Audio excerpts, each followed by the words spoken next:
میرے پاس پڑھنے کے لیے اتنے پیسے نہیں تھے، اس لیے میں نے زمین فروخت کر کے پڑھا۔ فوراً سے پی ایچ ڈی کر لی۔ واپس کابل آیا۔ سوچ رہا تھا اتنا سارا پڑھ لیا ہے، اب تو صدر کے بعد سب سے بڑی کرسی مجھے ملے گی۔ کافی عرصہ نوکری کے لیے دفتروں کی ہاک چھانی مگر نوکری نہیں ملی۔ کچھ تو کرنا تھا، اس لیے ایک کار سروس اسٹیشن کھولا۔ رشتہ داروں نے خوب مذاق اڑایا مگر میں اپنے آپ کو اور گھر والوں کو تسلی دیتا رہا کہ سب بہتر ہو جائے گا۔ سروس اسٹیشن بہت خستہ حال تھا۔ شیشوں کے بجائے پلاسٹک کا سہارا لیا۔ کابل کی یخبستہ اور تیز و تند ہوائیں آئے روز پلاسٹک اڑا لے جاتے اور مجھے ہر روز نئے پلاسٹک خریدنے پڑتے۔ چچا زاد بھائیوں کو میرے نئے کام سے کافی راحت محسوس ہوتی تھی۔ آئے روز خوبصورت کاریں لاتے اور مجھ سے دھلواتے۔ اگرچہ میرے ساتھ اور بھی لوگ کام کرتے تھے مگر ان کی کاریں ہمیشہ میں خود صاف کرتا تھا۔ خاندان کی کبھی کسی ترکیب میں جانا ہوتا تو مجھے میرے چچا زاد اپنے پاس بلاتے۔ میں مؤدبانہ انداز سے ان کے پاس چلا جاتا اور سلام کرتا۔ وہ بڑی حقارت آمیز لہجے سے میرا تعارف اپنے دوستوں سے کرواتے اور یہ ضرور کہتے بیچارے کا کار واش سروس اسٹیشن ہے، آپ لوگ اپنی گاڑی وہیں سے سروس کرائیے گا۔ منہ میں سگار لیے وہ گویا مجھ پر احسان جتانے والے انداز سے کہتے اور سگریٹ کا دھواں میرے منہ پر اڑاتے اور میں مسکرا دیتا۔ میرے چچا زاد سارے ہی کزن اچھے عہدوں پر فائز تھے اور گورنمنٹ کی نوکریاں کرتے تھے اور اپنی تنخواہ سے زیادہ ان کی گھروں میں اوپر کی آمدنی آتی تھی، لیکن مجھے یہ سب ناپسند تھا۔ میرا حلال روزی پر ایمان تھا، اس لیے محنت کو اپنا شیوا بنا لیا۔ سخت سردی کا موسم تھا۔ کابل کی یخبستہ ہوائیں جسم کے آر پار گزرتی تھیں۔ میں پلاسٹک والی کھڑکی سے باہر کا منظر دیکھ رہا تھا۔ چچا زاد آئے، گاڑی کھڑی کی اور صفائی کا کہا۔ میں نے دیکھا گاڑی اندر سے پوری طرح گوبر اور گھاس سے بھری پڑی ہے۔ خدا جانے مگر میرا گمان یہ تھا کہ یہ انہوں نے خود ہی جان بوجھ کے گندی کی ہے تاکہ میں صاف کروں اور وہ دیکھ کر سکون پائیں۔ مجھے یہ لگا شاید شریکے بازی کا چکر ہے جو اکثر ہوتا ہے، لیکن میں مسکرانے لگا۔ میرے ساتھ کام کرنے والے گاڑی کی طرف لپکے۔ میں نے انہیں منع کیا۔ مطلب یہ تھا کہ اب چچا زاد بھائی ہے، وہ تو صرف اس لیے آیا ہے کہ مجھے صفائی کرتے ہوئے دیکھے۔ میں نے بھائی کو بٹھایا اور ان کے لیے چائے کا آرڈر دیا اور خود گاڑی واش کرنے لگا۔ کام بہت سخت تھا۔ میری آنکھیں بھر آئیں مگر کام کرتا رہا اور ان کی گندی گاڑی صاف کر دی۔ چچا زاد بھائی چائے کا کپ ہاتھ میں پکڑے باہر آئے اور کہا، اچھی طرح صاف کرنا۔ اگر سچ پوچھے تو بہت ہی کٹھن حالت تھی مگر میں نہیں چاہتا تھا کہ بھائی کی امیدوں پر پانی پھیروں۔ کچھ دنوں بعد کار اچھی طرح دھوئی۔ کار کا مالک کافی مضطرب تھا۔ میں نے سوچا شاید گاڑی اچھی طرح صاف نہیں ہوئی۔ میں نے پوچھا، بھائی کیا بات ہے، آپ اتنے پریشان کیوں ہیں؟ حالانکہ وہ عمر میں مجھ سے چھوٹا تھا، لیکن چونکہ ہمارے معاشرے میں دولت مند ہی چاہے عمر میں چھوٹا کیوں نہ ہو، لیکن مجھ سے غریب سفید پوش لوگ انہیں بھائی ہی کہتے ہیں۔ اس نے کہا، میں طالب علم ہوں اور میرا امتحان ہے۔ عجیب بات یہ تھی کہ وہ معاشیات کا طالب علم تھا اور دوسری طرف میں نے معاشیات میں پی ایچ ڈی کر رکھی تھی۔ میں نے پوچھا، کس مضمون کا پرچہ ہے؟ اس نے کہا، اکاؤنٹنگ۔ میں نے کہا، تم سامنے اس روم میں جاؤ، میں آتا ہوں۔ میں نے اس کی گاڑی دھوئی، اسے اچھی طرح سے صاف کیا۔ میرا کام کچھ ایسی نوعیت کا تھا، پسینے کی بو پورے وجود میں ہو جاتی تھی۔ جب میں آفس پہنچا تو میرا پورا لباس پانی اور پسینے سے بھیگ چکا تھا۔ میرا چچا زاد چائے کا آخری گھونٹ بھر کر کپ سائڈ پر رکھنے لگا اور میں اس کے سامنے کرسی رکھی پر بیٹھ گیا۔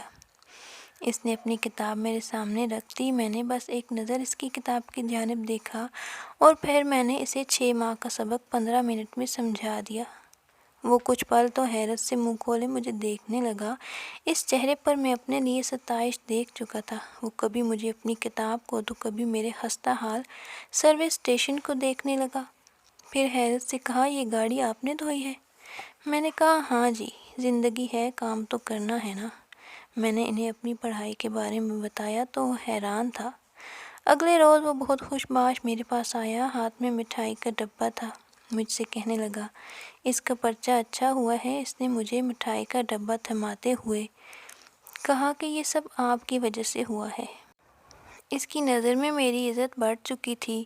میں نے خوش ہو کر کہا تم خود بھی محنتی ہو۔ خیر میں نے مٹھائی کھائی اور باقی اپنے ملازمین میں بانٹ دی۔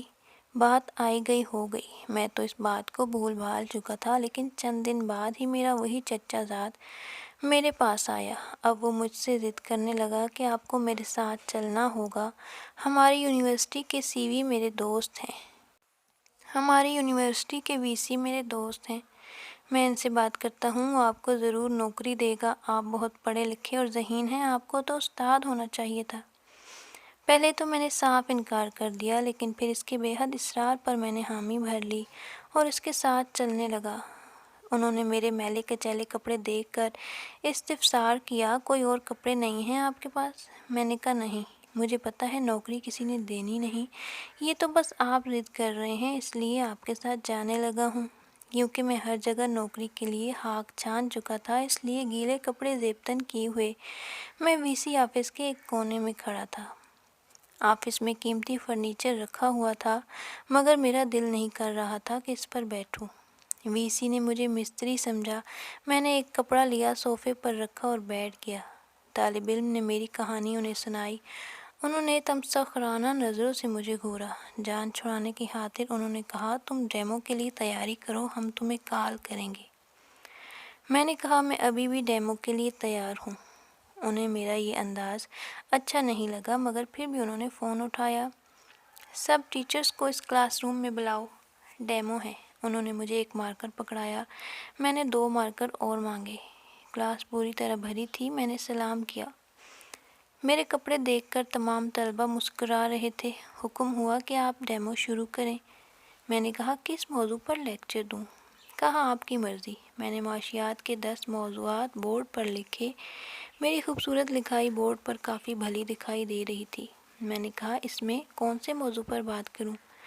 انہوں نے کہا دوسرے نمبر والا ٹاپک۔ پسند کیا۔ میں نے اس موضوع کو مزید کلاسیفائی کیا، پھر ان کی طرف دیکھ کر کہا اب ان میں کون سا موضوع ٹھیک رہے گا؟ پورا بورڈ بھر دیا، 2 ساتھ جوڑے ہوئے بورڈ بھر دیے۔ اچانک تالیاں بجنے لگیں۔ میں نے پیچھے مڑ کے دیکھا، پوری کلاس کھڑی تھی اور تالیاں بجا رہی تھی، اور ان کے سامنے میں میلے کپڑوں میں کھڑا تھا۔ وی سی نے کہا ہاں بھائی بتاؤ کتنی تنخواہ لوگے؟ یہ سن کر میری آنکھیں خوشی سے نم ہوئیں۔ مجھے نوکری مل گئی، میں نے مشین کی طرح کام کیا، دن رات ایک کر دیا، میرے شاگردوں نے میرے سبجیکٹ میں ٹاپ کیا تھا۔ میری انتھک محنت کا نتیجہ تھا کہ سال کے آخر میں مجھے یونیورسٹی بیسٹ ٹیچر کے ایوارڈ کے ساتھ اچھی خاصی تنخواہ ملی۔ سب سے زیادہ تنخواہ اس یونیورسٹی میں 50,000 تھی، پر مجھے 1,20,000 پر رکھ لیا گیا۔ اس کے بعد امریکہ یونیورسٹی، فنانس منسٹری، بین الاقوامی کانفرنسوں اور دنیا میں کئی جگہوں پر یونیورسٹیوں میں کام کرنے کے مواقع ملے۔ میری سروس اسٹیشن کے 1 سال کنٹریکٹ ابھی ختم نہیں ہوا تھا اور میں نے 30 ممالک دیکھ لیے۔ میں آج بھی اپنے چچا زادوں کے ساتھ نیک برتاؤ کرتا ہوں، وہ بھی میرا احترام کرتے ہیں اور نام کے ساتھ صاحب ضرور لکھتے ہیں۔ میں خدا سے خوش ہوں کہ زندگی کے سامنے کبھی ہتھیار مت ڈالیں۔ زندگی کے میدان میں اتار چڑھاؤ آتے ہی رہتے ہیں، ہمیشہ آنے والے کل کے لیے پر امید رہیں، کبھی کوئی کام کرتے ہوئے شرمائیں نہیں۔ زندگی میں کوئی کام چھوٹا یا بڑا نہیں ہوتا، البتہ کام کے طریقے چھوٹے اور بڑے ہوتے ہیں۔ میں نے کسی کام کو چھوٹا نہیں سمجھا، اس لیے آج میں بڑا انسان ہوں، اور اگر تاریخ اٹھا کر مطالعہ کیا جائے تو ہر کامیاب انسان نے اپنے کام کی ابتدا چھوٹے کام سے کی تھی۔ کسی بھی کام کو آڑ نہیں سمجھنا چاہیے، میں نے اپنی زندگی سے یہی سیکھا تھا۔ ویڈیو پسند آئے تو ویڈیو کو لائک کریں اور چینل کو سبسکرائب لازمی کریں تاکہ آپ کو مزید ویڈیوز وقت پر ملتی رہیں۔ اللہ حافظ۔